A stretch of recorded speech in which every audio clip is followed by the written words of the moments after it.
उत्तर भारत के एक शांत, हरियाली से भरे गांव भैरोपुर में शाम धीरे धीरे उतर रही थी।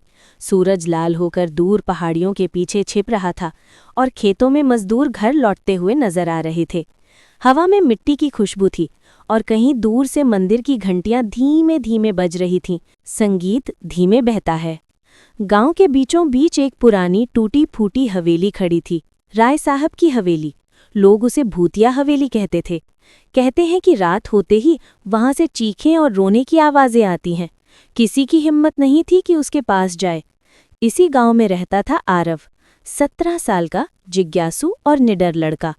बचपन से हवेली की कहानियां सुनकर उसके मन में एक अजीब आकर्षण था।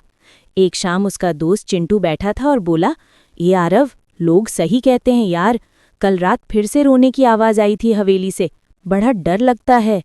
हवा तेज चलती है, पेड़ों की पत्तियां जोर से सरसराती हैं। आरव ने मुस्कुराते हुए कहा, डर नाम की चीज होती नहीं चिंटू, बस हम बना लेते हैं।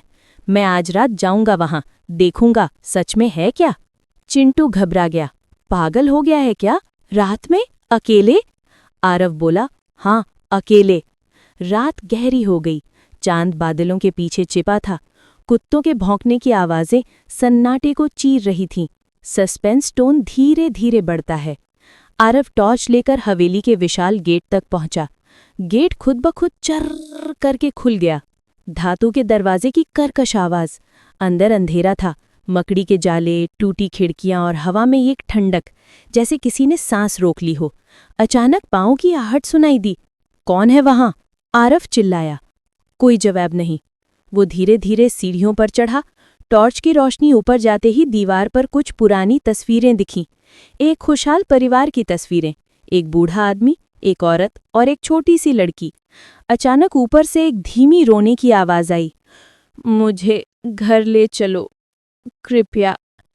आरव का दिल जोर से धड़कने लगा। फिर भी